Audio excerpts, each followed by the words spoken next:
Hello everyone, welcome back to another episode of the Guild Wars 1 Let's Play. We just finished the Condor Crossroads mission in the previous episode, so we're back here in the Sunsphere Sanctuary. Probably gonna be heading back on our way to Vabi unless we get distracted again. So you freed the centaurs. I hope you didn't suffer any injuries. Whenever you leave, something unexpected happens. A djinn showed up and delivered this cryptic message for you. It mentions a passage to Vabi and contains the location of a rendezvous point. Narashi looked at it and said, points to the Jahai Bluffs near a monument dedicated to Palqua Joko's defeat. Be careful. We will investigate this. So this is something interesting about the djinn that I think they go a little bit better into in Guild Wars 2 than in Guild Wars 1. But the djinn are actually like not necessarily, like they're not mindless. They're like ancient spirits that kind of know what's going on. And they aren't necessarily all hostile to humans and stuff either. Despite in-game, I think most of them being hostile and just being random enemies for random missions. I think that there might be a couple that are NPCs for certain places, but yeah, the djinns are actually kind of cool, and they're kind of like, as long as you don't mess with them and take their stuff, they're kind of like ancient magic spirits. They're more or less like the druids of this world. You remember the big spirits from prophecies? It's basically like them. Ooh, cutscene.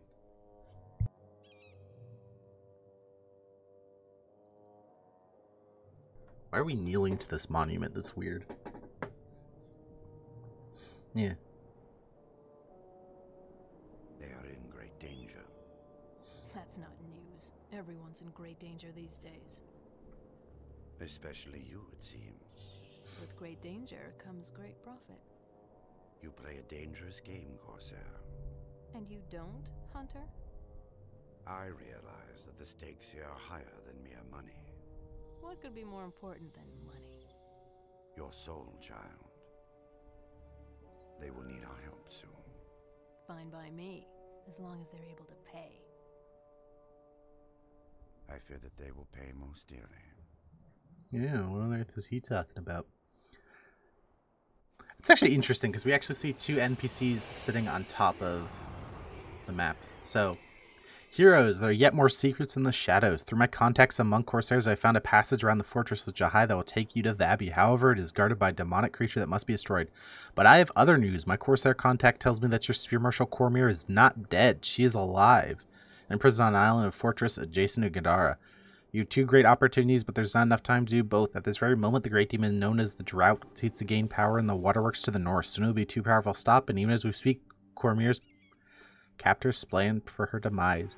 Either way, journey with me to open the passage of Vabi, or go with my Corsair contact to rescue your friend. I believe you know her, Margaret the Sly. So this is the person that Kost contacted to get us back to Istan a little while ago. So sorry, this was for that. The Master has spoken. It's time to make a choice. So this is one of the parts in here where we have a choice between two characters, and what we choose affects us, affects what we do in the future. Now, personally, I actually think this is a really weird choice. I feel like they should have maybe done... There's one other time, mainly, that there's two different branching paths, but those two branching paths make more sense. I feel like these two branching paths don't really make sense because they're both, like, basically mission-critical events. Like, we need to save Kormir.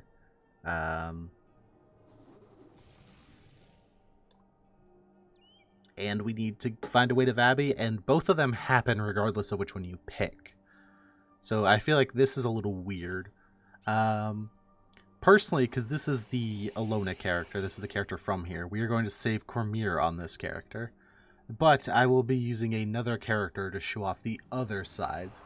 Now, full disclosure, when I play this game, and if you ever play this game, Margaret is, I would consider, the more story important one. But considering she is a ranger hero and the Master of Whispers is a necro healer, I go with the Master of Whispers basically every time, because necros are 4,000 times more useful than rangers. Then that's just kind of the truth. But let's talk to Margaret. I know where Kormir is, and I'll help you get to her for a price, that is. I also need something in Gandhara, so here's my proposition. You help me find a map at Gandhara so we can both get what we want, and we'll let the Master of Whispers deal with the Drought himself. If we have a deal, we should go find Lucky Simon. Otherwise, go meet with that snake Whispers. Kormir would do this for us. Alright. For a price. So we want to go, it looks like we're going back to the Marga Coast. So let's go back to the Marga Coast and see if we can find this map of Gandara we're looking for. Yeah, this is pretty cool. We got yeah, sure, do inspiration. This is a pretty cool mission. One of the more interesting missions, I think, of this campaign. It's a little weird that it's missable. I'm gonna be honest with you, I'm not sure I've ever actually done this mission on my first playthrough because necro healers are so, or necro characters, heroes, excuse me, healers do, but heroes are so much better than the other. Like necros, writs, and mesmers are basically like all the way out here, and then there's a huge gap. The rest of the casters, a huge gap. The melee character, or the physical characters, sadly. But anyway, of Corsair's life is simple. Sea, ship, and silver. In this case, gold is stani coin. Pay well and you'll have my loyalty and my bow. Get stingy with me and you'll regret it for the rest of your very short life. Took you long enough, let's find Unlucky Simon. He better have the map I need or he's a dead man. Why do I have a feeling, because his name is Unlucky Simon, that he's not going to have the map? That's just... Call it a hunch. Yeah, where are we going? Oh, we aren't going too far. We're going to a section of this map we've never been to, actually, down near the coast.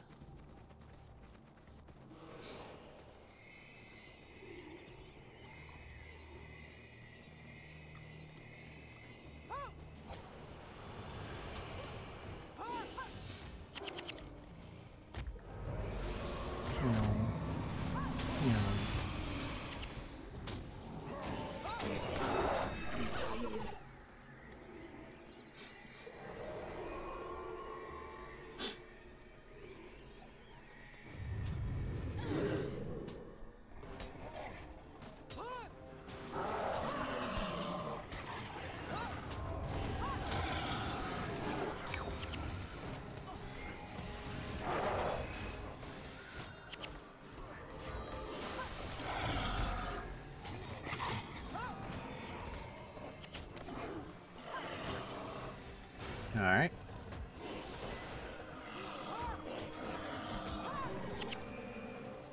Unlucky Simon, here we go.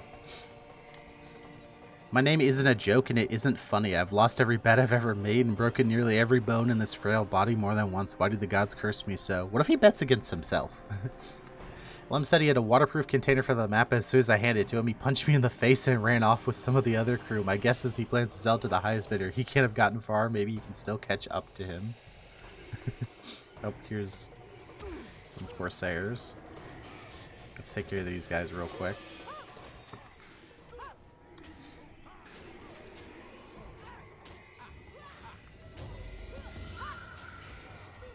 Looks like we got a nice nice ball going on there, so hopefully some of that AoE damage will be coming in.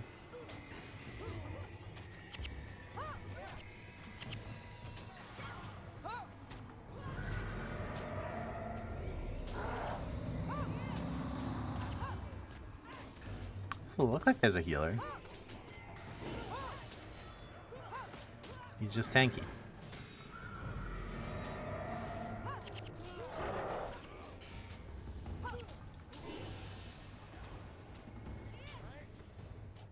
Cost isn't attacking.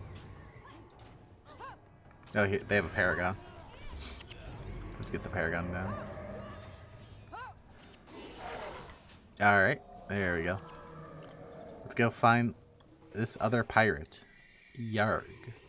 Let's go along the coast here. There's some cool ships over there. That's probably where they are.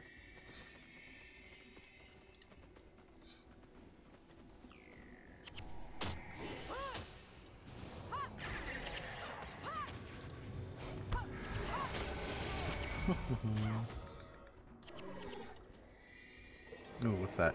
Blood magic. Don't really care.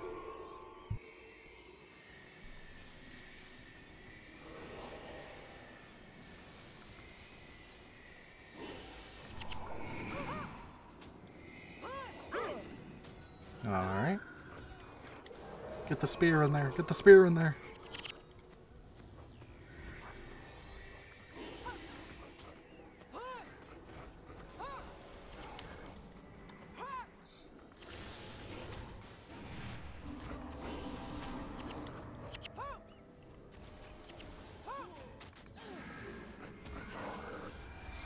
Alright. Let's keep on going.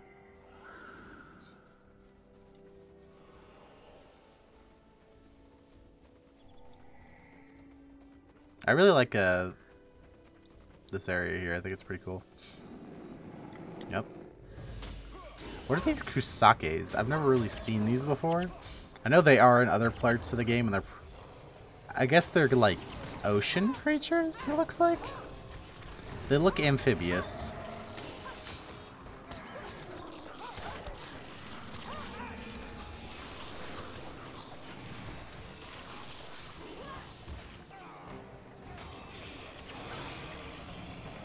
Push it to the limit.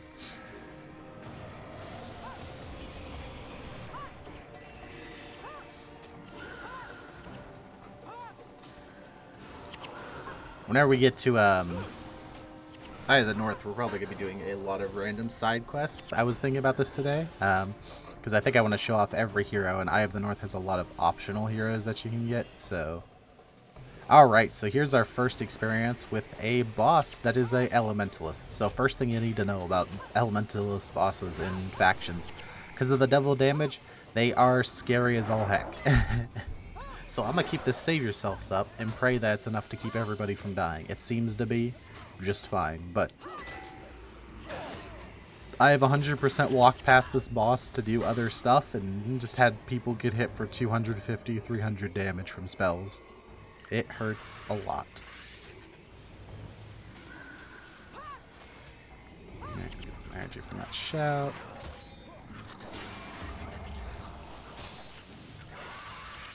Looks like we're almost there.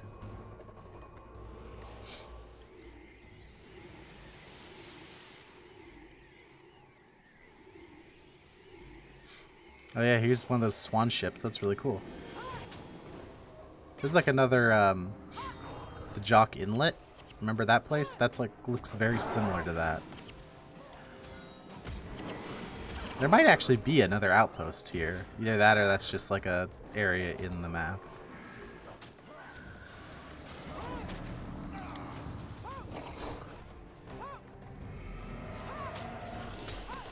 I'm not actually sure.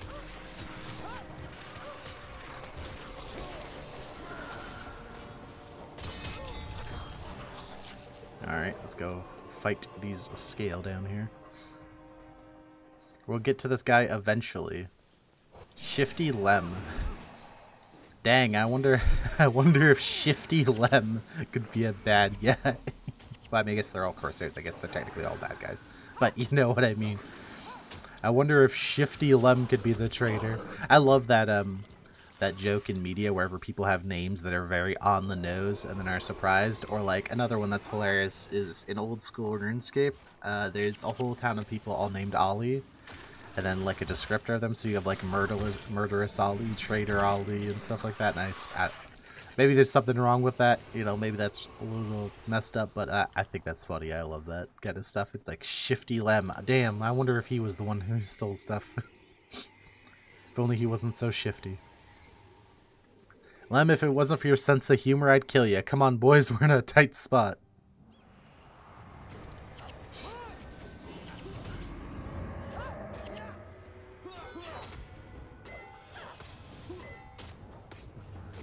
Let's get rid of these guys real quick. There are at least two sides to everything, and they usually pay just as well. It makes no sense to pick one when you can cash in on both. This isn't what it looks like. In fact, it's not even what you think it looks like. Well, okay, it's pretty much exactly what you think. Here, take the map. It's not what you think. It's exactly what you think. Take the map. Finally, I have a map of Gandara. It won't be long till the diadem is mine. We must get this map interpreted as soon as possible, and I know just the guy for the job. I'm impressed with what I saw here. Maybe you actually do have a chance of rescuing Kormir. I'm sorry to like you, and you get into as much trouble as costs, and if you're eventually going to Vabi, I might as well just get my hands on something from the prince's belongings. Tell you what, I'll join your party from here on out for a cut. Besides, I think we can all agree I'm easier to deal with than that secretive demon hunter. We need to meet a member of one of my crew, the Jack of Truths. He can interpret the map and lead us to the loot and to Kormir. We'll meet again once you've spoken to Jack. The bottom line is no me, no more Kormir. It's nice to have you aboard, Corsair.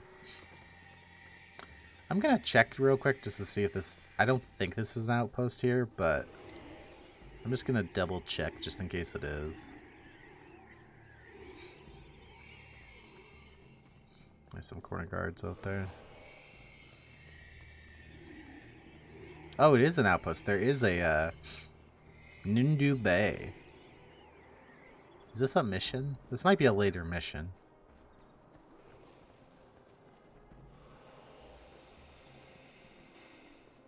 Yeah, I think this is a later mission, so I'm just gonna get get this now. But we already went to Pogin's Passage way earlier in the series, so... Well, not way earlier, a couple episodes ago, so we can go here and talk to the Jack of Truce. I speak only truce. Listen closely, I'll tell you exactly what you want to hear. That's quite a map. Shows them just about everything in Gandara. I see Margaret is after Lady Glave's diadem. That's ambitious. But you won't ever get near it wearing those outfits. Hey, I've got the perfect plan. A small Cornin squad patrols outside Gandara, just south of here. If you're careful, you might be able to overpower the guards and steal their armor. That would be the perfect disguise. But I think with that is going to be the end of this episode. I think we're going to start tomorrow with that and then go on to the mission. I want to thank you for coming out. I hope you have a great day, and I will see you in the next one. Bye-bye.